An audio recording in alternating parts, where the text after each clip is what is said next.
Regan, who's going to come up at this point. And Bobby, you're going to be talking a little bit more about the behind-the-scenes acknowledgments for this evening's honoring ceremony. Bob Regan, Superintendent of Schools for Haslett.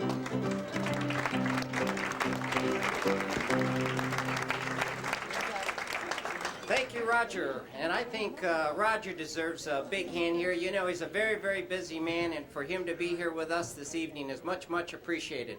And I think everyone here knows that Roger is a great resident of Haslett. And actually, Bob, I would be remiss if I didn't tell you that, where's Joanne? Is Joanne here? So my wife Joanne is here. This is our 10th anniversary tonight, so I just wanted to, sweetheart, happy anniversary, and I love you. I love you. Very good. All kinds of celebrations. Ladies and gentlemen, this is a night that we have a great opportunity to salute and celebrate two outstanding individuals. But I also would remind you that I believe we're also here to celebrate the good work and the good deeds of the Foundation for Haslett Schools. This is a group of people who work diligently to improve education here in our Haslett district. And I think they do an outstanding job. And I would like to just recognize the board members of the Foundation for Haslett Schools. And they are, and if you could stand, board members, and we'll acknowledge you when we get through the list here.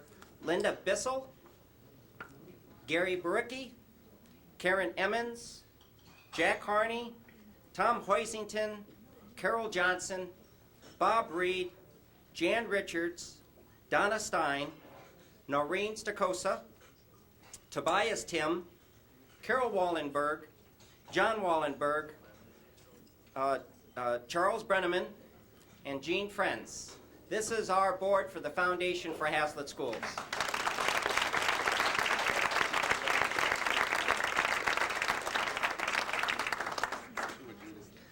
All of these individuals put a lot of time in. They meet on a regular basis. They put programs like this.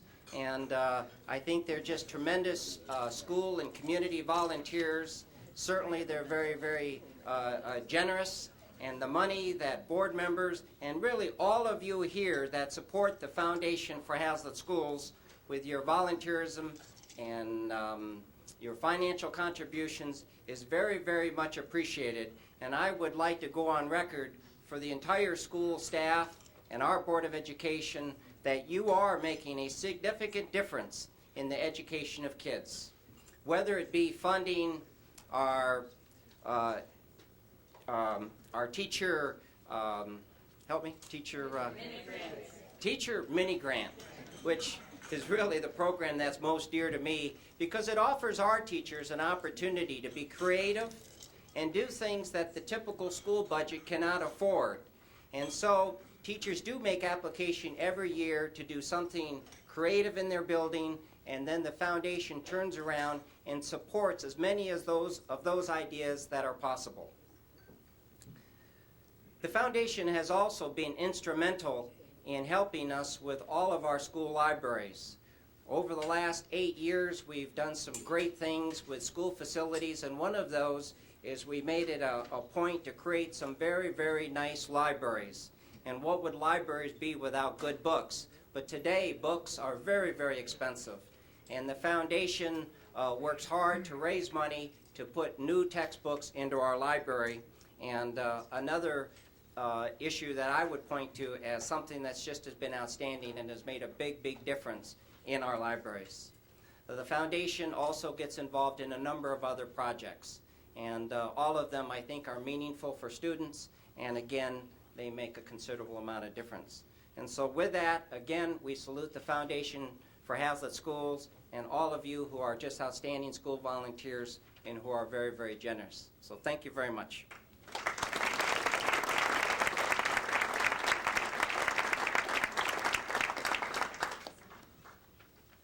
Okay, let me look at this program. It's now my opportunity to recognize Jack Harney, one of our Foundation board members. Jack?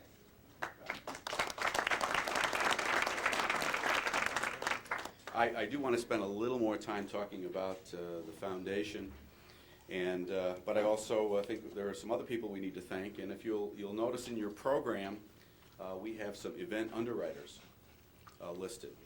And, you know, this particular event is a gift, in a sense, of the foundation to the community.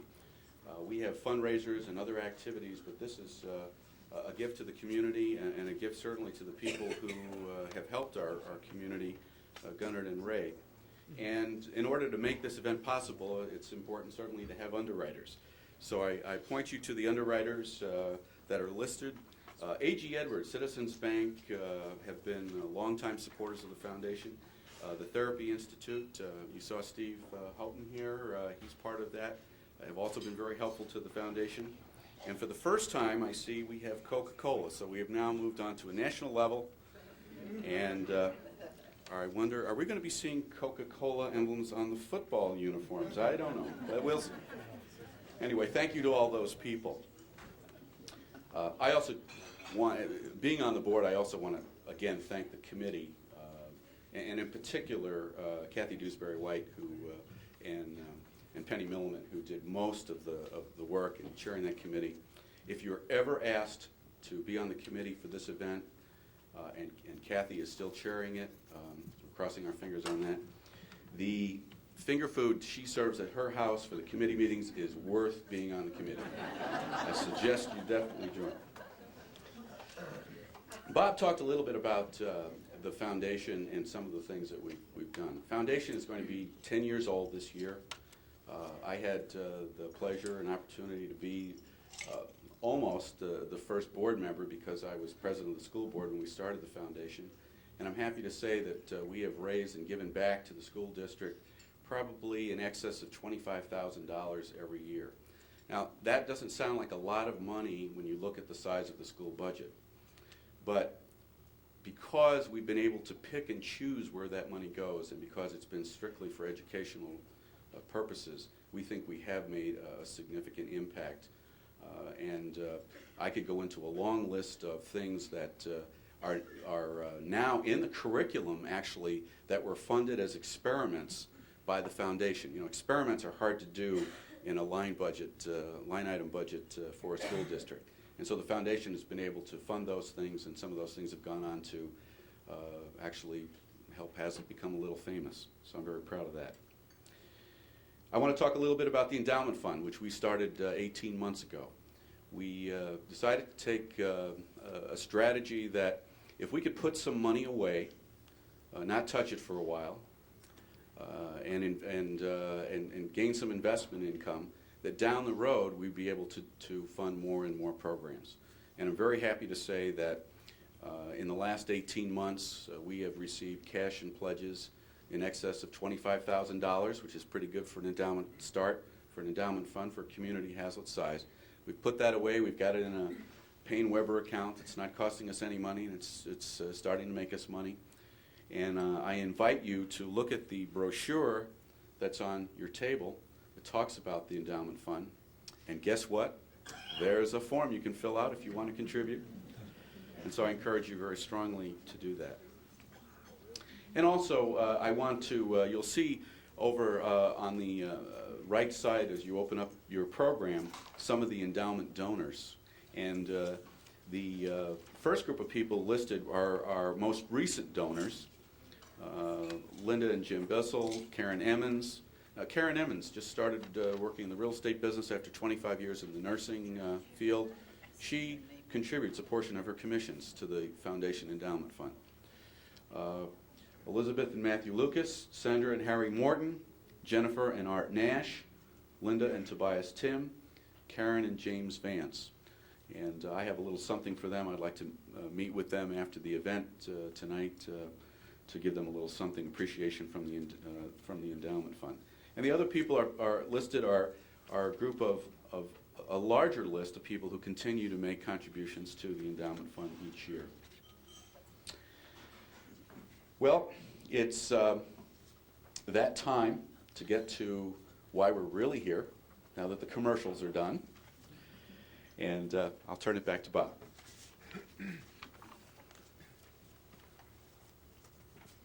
Thank you, Jack.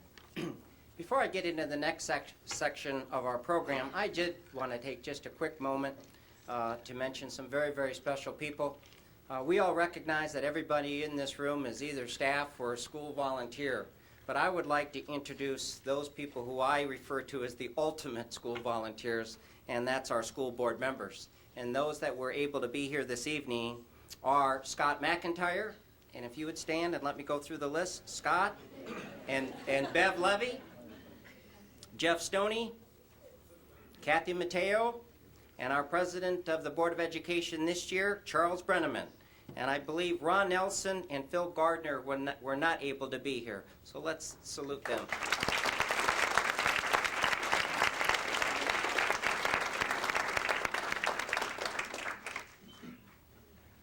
What an honor and privilege it is for me to speak on behalf of my friend, my school partner, school work partner,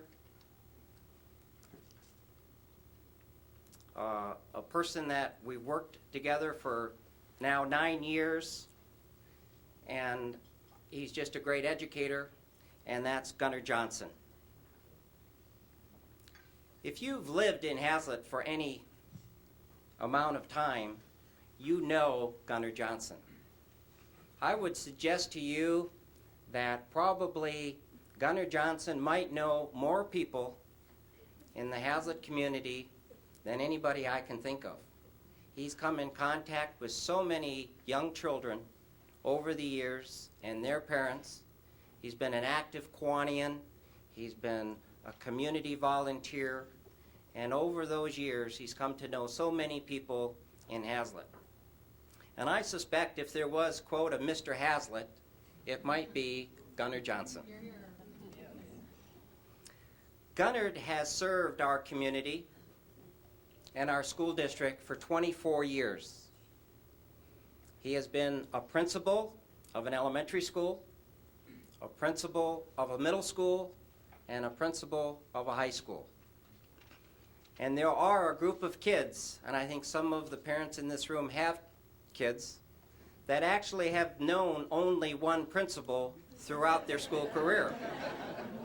Because when they entered kindergarten, their principal was Gunnar Johnson.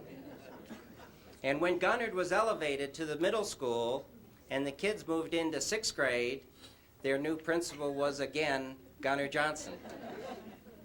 And I don't know if he just had a hard time keeping the job or what, but 3 short years later, he got elevated once again as high school principal, and as those kids entered 9th grade, lo and behold, Gunnar Johnson was their principal again. And I remember that class, and I remember going to many, many open houses, and the number of kids that took so much pride in the fact that Gunnar Johnson had been their principal throughout their school career. And I know that they told me many times that they had many fond memories of Gunnar Johnson. If one was to describe Gunnar Johnson, I believe some of the descriptors may be that he is knowledgeable, he is experienced, he is kind, he is hardworking, he is caring, and I believe that he is a winner. And in fact, he used to be a heck of a quarterback, I understand. But he is a winner, and he has high expectations. And I think those are the kind of qualities that we're looking for in our school and community leaders. Gunnar is a family man. He's married to Ann, and they have 3 great kids. And I know he always, always is talking very highly of his children. And that is Jody, Jennifer, and Gunnar, who is referred to as Jumper. Not anymore? Not anymore? Well, you still are in Hazlet.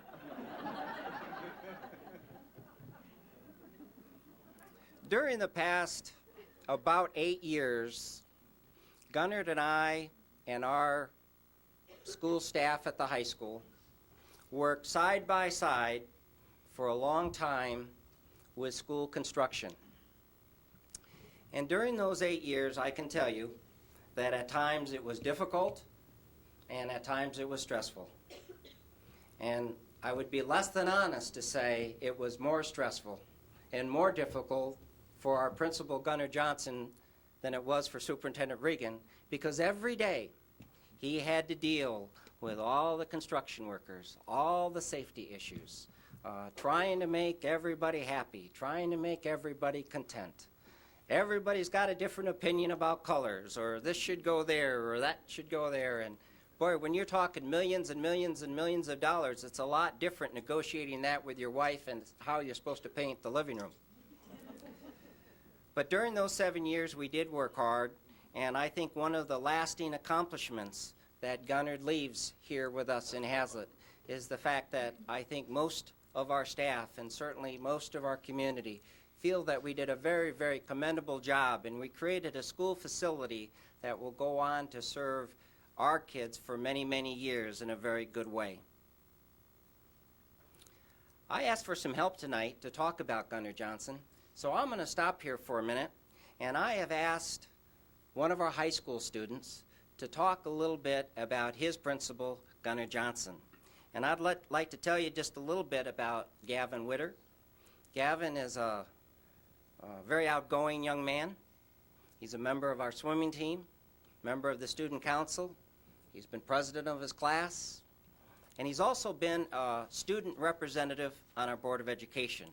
I've gotten to know Gavin pretty good. I think he's just an outstanding young man. And when I think this was just a courtesy call, when I asked Mr. Johnson what student might be selected, and we both came up with the same name, that Gavin would be the one that would really represent us well here this evening. So with that, it's my pleasure to introduce to you Gavin Witter. Gavin?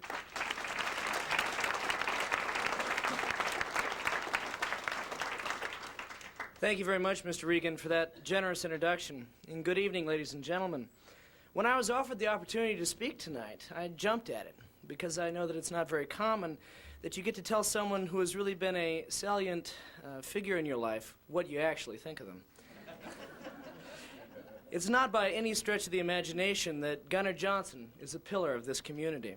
He is a figure of strength and integrity, a symbol that we as a district crave to use to provide as role models for our children. I know personally that as principal of the high school, a post that he held for 11 years, he is accepted as a person to whom no student is beyond concern, and for whom no problem is outside his means to effect the solution. But Mr. Johnson, I should note, any determination is really more of a compromise. In my 4 years here, no decision was ever passed down from his office. Rather, it was agreed upon by all the parties involved. Administer by committee, resolve by consensus, and leadership through service was the order of the day. The passing of that day is what should alarm us. It is said by some that any man can be replaced. I, however, reject that view. Instead, I believe that the experience of truly good leadership can only be built upon, lest it stay static. Mr. Johnson's legacy and how he has served our district need not be a matter of concern. However, what follows it must. As a community, we need to maintain the philosophy of servant leadership so zealously pursued by his administration. We must reach out to society for role models to guide and shape the susceptible lives of our young people. We must encourage the selfless and fanatical involvement and interest in our children's character, because we can never allow one child or a group of children to be lost. As Littleton, Colorado so horrifically proved to the nation in the past few weeks, the excuse "it can't happen here" is no longer an adequate defense against the ugly prospect of youth violence. But just as important as being involved in children's lives is giving them an outlet to express themselves. I do not believe Mr. Johnson can ever be fully recognized by the community for his efforts in establishing such things as a school newspaper, free of administration oversight and based on good journalism ethics. Mr. Johnson was instrumental in having Julie Price, the newspaper advisor, hired so as to give the Longboat the tools that it needs to pursue the stories which are both newsworthy for students and useful to quell untrue information. By establishing a laissez-faire tradition at Hazlet, Mr. Johnson was able to allow potentially explosive stories to be quelled by facts and unbiased reporting. The students have confidence that their peers are not a voice box for the administration or anything else, and derive intense gratification to know, as one student puts it, someone is a qualified voice for us. Someone is reporting the news that affects me. People are naturally wary of censorship because they know he who seeks to control the flow of information fundamentally seeks to control. As Mr. Johnson taught us, with a free press, we have nothing to fear, so long as we are not afraid of the truth. The Longboat is just one of many examples of the kinds of footsteps Mr. Johnson has left in our community. His character and 11 years of policy have interwoven their way into life at Hazlitt High School, and it will be tough to let him go. But as he told me extensively in an interview some months ago, his life journey leads apart from ours. And because this path is a greater one for him, we must accept that. Gunnar Johnson has been a positive influence in my development as a student, a public servant, and as a man, and I am deeply grateful. It is my time here at Hazlitt, and in my time here at Hazlitt, our ways have passed 1,000 times, I think, Mr. Johnson. It's my sincerest wish that they would pass 1,000 more. Thank you very much.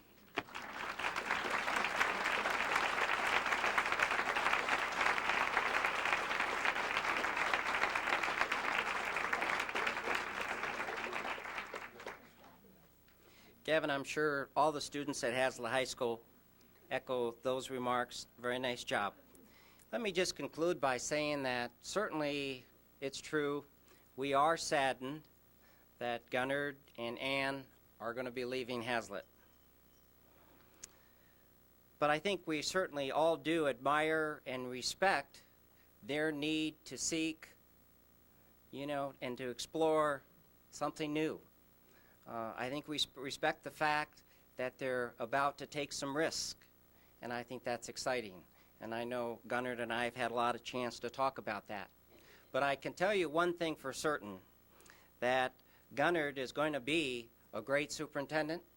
And in fact, you've been on the job now 3 or 4 weeks, so I know you already are a great superintendent. And I also know, without a doubt, that the Lakewood School District and the Lakewood community got a great superintendent and a great family like you and Ann when they recruited you to their community. So on behalf, Gunnar, of all of us in this room and throughout Hazlitt, and all of the people that you've touched over the 24 years here in Hazlitt, we salute you and want to thank you for all the good things that you've done. And if you would come up here so that we can present this very, very meaningful award to you on behalf of the Foundation for Hazlitt Schools. And Jack? Well, Gunnar, as an old neighbor, as a father of some sons who spent a little time in your office from time to time, in grade school, middle school, and high school. But really, on behalf of the Foundation for Hazlitt Schools, and on behalf of everyone in this community, I couldn't be more honored to give you this award. Thank you.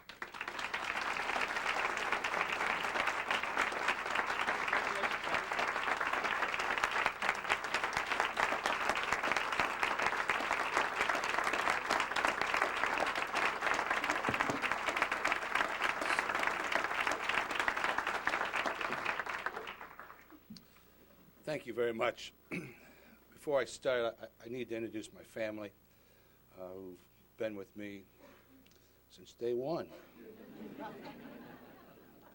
First of all, my wife, Ann, and I think most of you know her, but she's been the strong part of the Johnson family and been together for 30 years and many more to come.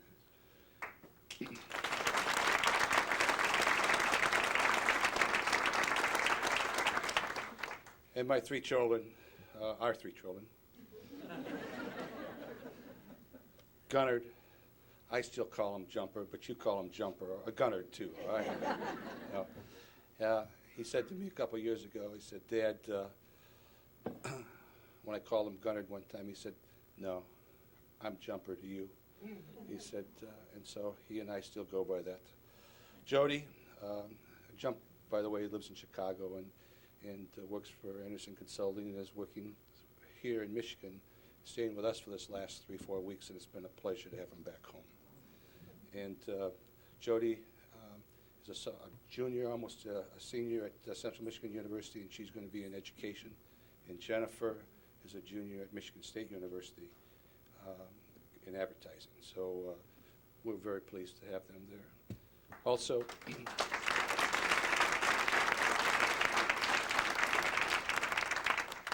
my brother, Wally, and his wife, Diane, came up from Saline, and my sister, Janet, and her husband, Frank, from Grand Rapids, and I truly appreciate you being here tonight.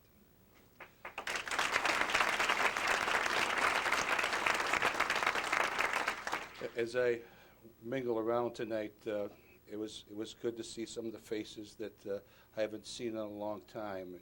Joyce Frank and Jen Knox, teachers with me at Ralia and Wilkshire, and Carol Gable, and before. Joyce and I go back to Okemos in my first year teaching. And Joyce's daughter, Libby, was in my room, and just a great kid. And Joyce came, and I was a little nervous about Joyce coming for their first conference because the teachers set me up in Okemos about Joyce coming. And I was in a portable classroom. By the way, my office is a portable classroom, too, so I come full circle. And,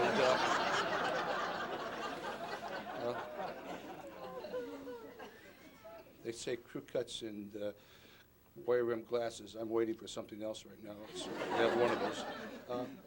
But Joyce came in, and she looked at my room, and she said, "Sure, this sure is a man's room." And it was, but her daughter sure helped me out quite a bit, and I appreciate that. Libby made it a very good fifth grade classroom and so forth. But many of the people that I was working with and have hired in the past 25 years, been important to me. Donna Jinks, secretary at Wilkshire, and I left Donna alone one day, and so Ann could have a baby the first day of school, and Donna had only been on the job about 2 weeks, and she didn't forgive me for that for a long time. But this community and this school system has been very important to the Johnson family. We love Hazlitt. The community has been so supportive of our school system, and I know whether I'm here or not here, that support will continue to go because of the people's commitment to education in Hazlitt. And for that, I want to thank you for allowing me to be your principal at the elementary, at Ralia, Wilkshire, at middle school and the high school. I couldn't have had a better school system to work in. I tell people this, I pinched myself in the morning to make sure I was awake because I wanted to make sure that I was awake to fulfill and come to school every day because it was a happy time. Never once did I say to myself, I don't want to go to school today, because Hazlitt's a great place to work. It's a great place for kids to learn and the community support. So again, I thank you for that, and something that I'll never forget, the support that you've given the school and myself and my family. And so for that, I want to say that as we look toward the future, I believe in goals, I believe in opportunities, and I've told some of you this before. And one of the goals that I had for a long time, and my brothers and my sisters will know that when I talk about Holtz, former Superintendent Ross Common, when he said that he told my mother that I should go in the armed services because I probably wouldn't make it in college. At that point, I knew I wanted to be a superintendent. So if Holtz is still alive today, welcome, I'm a superintendent. But I hope I don't encourage people to go in professions because I don't think they can do it. And that's not what I've always tried to do. I've always tried to say opportunities are there for you to take advantage of. And that's what we've done. Wanted to be a superintendent. The kids are in school, out of the house. Ann's at different opportunities now. And we said, why not? Leaving Hazlitt was the toughest decision I've ever had to make. My golf partner used to say, Johnson, you crazy? And I said, some days, yeah, I am. But it's an opportunity, and I if I believe in opportunities and I express them, I got to take advantage of them. And I'm setting goals. At 54, I still have goals that I want to accomplish, and I hope you do too. So, thank you very much, and thank you for the Johnson family for 25 years in Hazlet, but actually from 1971 when we first moved to Hazlet. We couldn't have been happier. Thank you.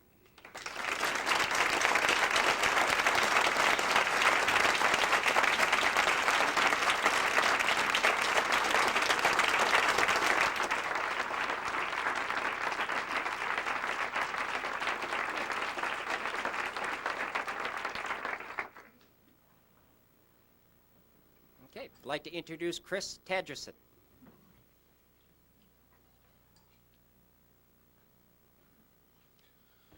Just want to congratulate both of the recipients here tonight first, my father, Ray, and I still refer to him as Mr. Johnson because I was in his office too a few times. So I can't get over the Mr. Johnson stuff. When I was asked to introduce my father tonight, I basically couldn't think of where to start. I mean, there's a lot of places to start, thousands of places to start. So I thought I'd just start out by telling you a little piece of information that he gave me not too long ago, and it's the inspiration that kind of has driven him to his successes in the last few years. He had a teacher once, and I'll explain the end of it here, but that basically had told him that the teacher didn't think he'd amount to anything, is basically what he was told. Now, he had a choice at that point on what path to take.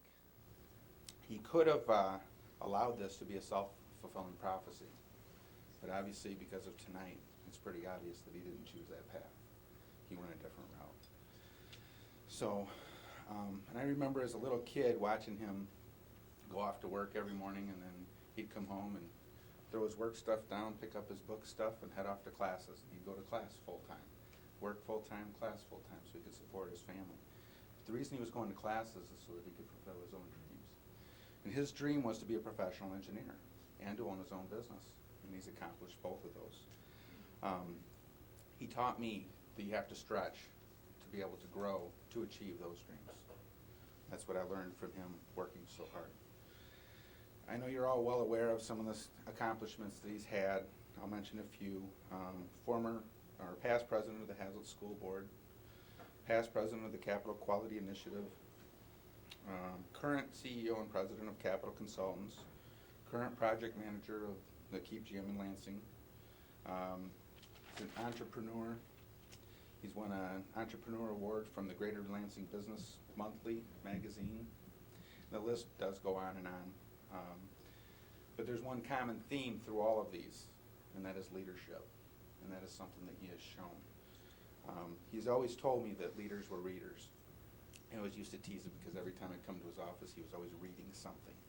And that's what he used to tell me, is that leaders were readers, and then he'd tell me to go read a book.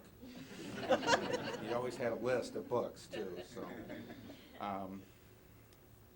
but everything he does with a passion. And he does it because he likes to help other people. But he's not just telling us, or telling me, for that matter, how to do things. He's also showing us by example. He's more than just a source, he's a resource. And what I mean by that is that he's here to help in any capacity. He'll get down there and get his hands dirty with you if that's what it takes, or he'll just hold the flashlights so that he can guide you to your own solutions, whatever it takes to get the job done and get it done right. To really know him is to know his heart, and I kind of have an advantage, obviously, because I get to see that quite often. And some people that do know him real well know he wears his heart on his sleeve. But the best part is when you get to see him melt whenever he sees his grandkids, and they ask for their papa, because he just does become a pile of mush when that happens. And that truly does show his passion and his heart. They do have their grandpa wrapped pretty well, that's for sure. The family, we just wanted to thank him for everything that he does do, and that everything that he is, and the examples that he gives us. He's more than just a best friend, a golf partner, workshop buddy, coach, confidant, counselor, loan officer. He's my dad. So on behalf of the family, my mother, myself and my wife Julie, my brother Scott and his wife Mary, who could not be here this evening, his 5 grandchildren, Chelsea, Ari, Macy, Joni, and Bobby. We're very proud of them and we love them. Thank you.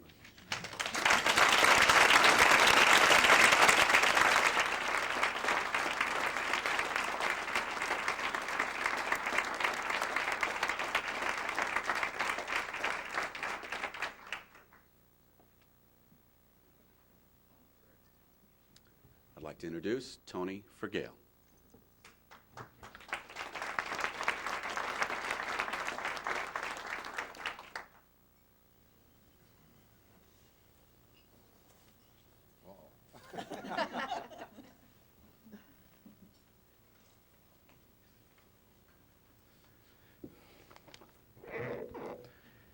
Wow, some night. You are caring and compassionate, committed to family and friends, willing to share your talents and your wisdom. You are patient, you are steadfast, willing to face adversity head on, and you are determined to prevail. You are truly an inspiration to those you know. I could go on and on talking about Joan. But this is Ray's night. That's as bad as it gets, Ray, okay? You've been nervous about this all. Born and raised in the UP, a native son of Sault Ste. Marie. Thank you for teaching me how to pronounce that. Ray found the Lansing area by deciding to attend Michigan State. He holds a bachelor's and master's degree in both civil and environmental engineering. It was at that time that he found Capital Consultants as a part-time employee. Upon graduation in 1973, Ray joined that firm full-time.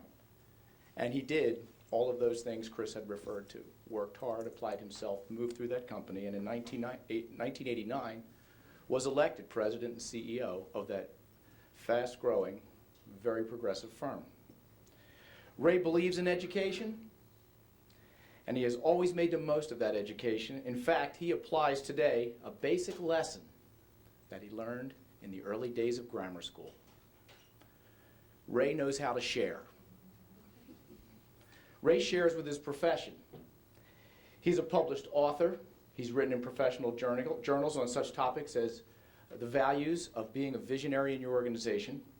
He's been a lecturer and a panelist in educational programs at the secondary level, in universities, and also in professional societies.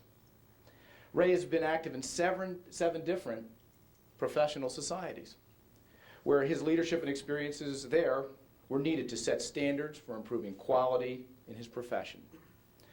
Ray shares with his home community. He has served on the Hazlet Board of Education, including terms as vice president and president of that board. He has also served as president of the Hazlet Youth Recreation Association, and he has in fact served the Hazlet Public School Foundation as vice chair and chair of that board. Ray has also shared with the greater Lansing community. He serves the Chamber of Commerce on its Economic Club Committee and chairs its Legislative Analysis Committee. He serves the United Way Shared Vision Program. He has served on the Family Stability Committee. Ray has served as president of the Capital Quality Initiative. He is currently on the executive committee of my organization, the YMCA of Lansing, where he serves as on the executive committee and as first vice chair. He is also leading the combined efforts, no small task, combined efforts of business and government in its program to keep GM in Lansing. Arguably, this is the most aggressive and most important regional project of the past 20 years. They chose him. Tonight's award is one of several achievements in Ray's list of achievements and recognitions. In 1995, he was in fact the small business advocate for the Lansing Regional Chamber of Commerce, and in '96 he was elected and named Engineer of the Year from the Michigan Society of Professional Engineers. In 1998, the Entrepreneur of the Year for Construction by the Greater Lansing Business Monthly. And in 1999, Toastmasters Communicator of the Year. This has been, in fact, for Ray, a remarkable career of service to his community, and the best two words are, so far. We're not done with Ray. Ray's not finished with us. This is great news, both for Hazlet and for the greater Lansing area. We are blessed with this man's presence and his commitment to doing great things for all of us. And it is clear to me, and I'm sure to everyone in the room, and everyone you've ever met or come in contact with, Ray, that you truly are an inspiration and very deserving of this award. I think it's appropriate for me now to refer back to Bob and Jack so that that award can deservedly take place. Ray, thank you for the honor of allowing me to do this.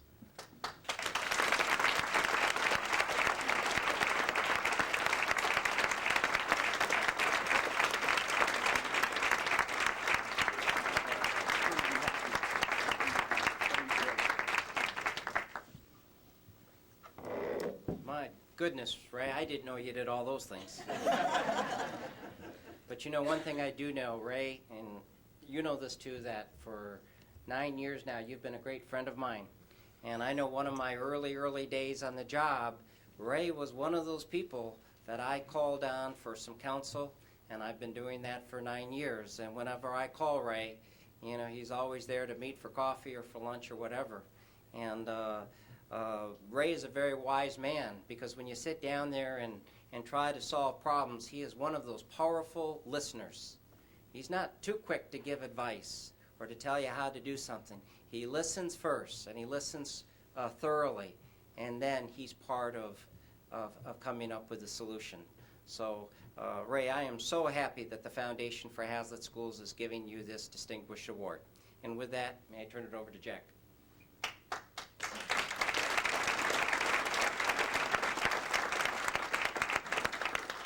I had the pleasure and honor to serve on the school board with Ray and on the foundation board. And so I can add one more thing to everything that everyone has said, and that is that Ray is just a heck of a nice guy.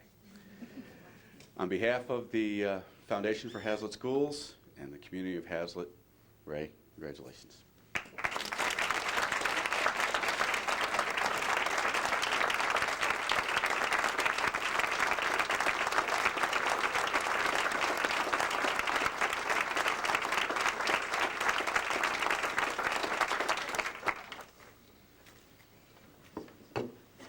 Thank you, Bob. Thank you, Jack. Thank all of you. It's a real honor for me to be up here in the presence of Gunnar Johnson, whom I've known for years and years and years. And yes, I heard that Chris had to go to his office, and Gunnar called and told us that we had to come in and talk. But when we moved to Hazlet in 1973, we had no idea what was in store for us in the future. I was finishing up my schooling at Michigan State, getting my bachelor's degree, and we were looking around for areas to move to, and did a little research, and the research told us that Hazlet had an excellent school district. And that's the reason that we moved to Hazlet. And you've probably heard that from 100 other people who moved to Hazlet because of the school district. And had we known all of the things that were in store for us over the years, the quality education that it gave our sons. And before I say what I want to say tonight, I want to introduce my family. And first, I'm going to go around the table here. My mother-in-law is here tonight, Florine Walworth. Is very, very influential in our lives, obviously. And my mom is here, Frances Coco, all the way down from the UP, eh? And of course, my son Chris and his wife Julie. We've been blessed with two great daughters-in-law, and I have two of the finest sons I could ever hope to have. And then obviously my partner in life, we've been through some good times and some rough times, but we've become best friends. We're business partners these days. She is my confidant and truly, as I said, my best friend, my wife Joan.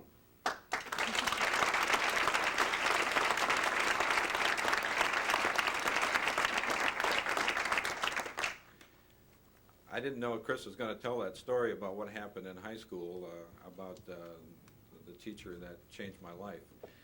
I either thought the guy was a complete jerk, and I thought that for so many years, but in the long run, he was probably brilliant because he said the right things that changed my life.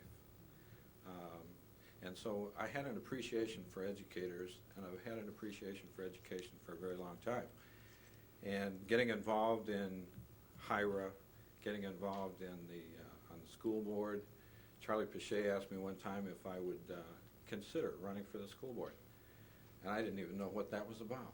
But after a little counseling and talking with Charlie and a few other people, I decided to do that. And that too changed my life because I learned more about education in the 5 years that I was on the school board than I could ever hope to learn in any other way.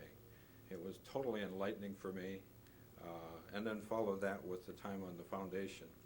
It gave me an opportunity to give something back to the community in a different way.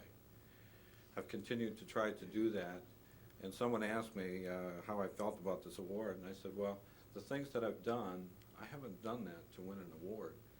I've done that because I wanted to give something back. And it's a nice way to be complimented with the award. So with that, I want to thank all of you very much. I'm very humbled and very appreciative. Thank you.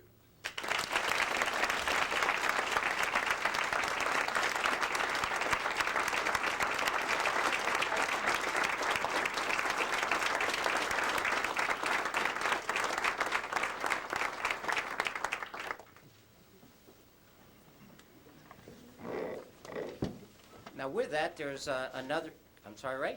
The answer is hood. Hood is the answer.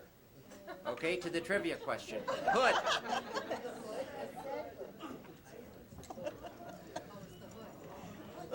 Another introduction, and that it's my privilege to introduce to you our state senator, Diane Byram. And before I turn it over to Diane, it's so nice to have another friendly person here. Diane, I can tell you, is a state senator, and prior to that, a state representative who has truly been a steadfast person for public education. And so it's so great to have Diane here, and it's no surprise. It seems like whenever there's something happening of importance with public education in Hazlet, it seems as though Diane's always here. So, Diane, we're glad to have you here, and thank you for being here. Thank you. I brought with me this evening 2 special tributes that I would like to present to the honorees, and I just wanted to briefly say what a great community Hazlet is, and that is evidenced by tonight's celebration of these 2 wonderful individuals. And I've had a lot of respect for both of them, and I've known them because of my work as a state representative and then a state senator, and how impressed I was the first time I went into Hazlet High School and met Gunnard for the first time. And you could tell instantly by walking the halls with the students, the respect the students had for him as their principal. And I think that is obvious to each and every one of you. And that's what impressed me most about Gunnard, the personal attention and care that he had for his students.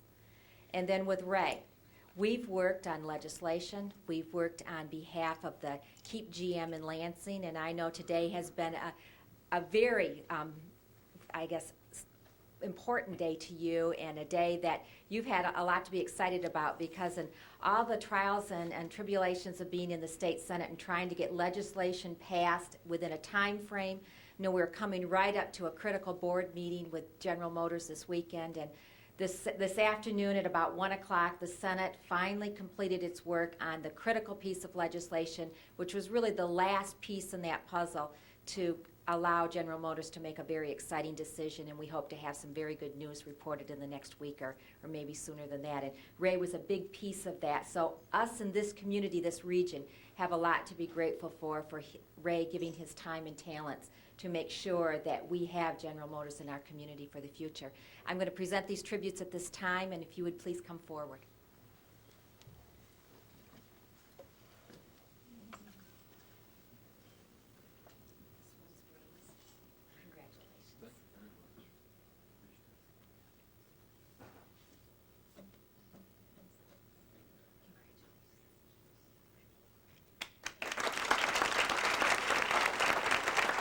The legislative tributes are signed by myself, the state senator, Laura Baird, the state representative, and John Engler, the governor of the state of Michigan. Have a great evening.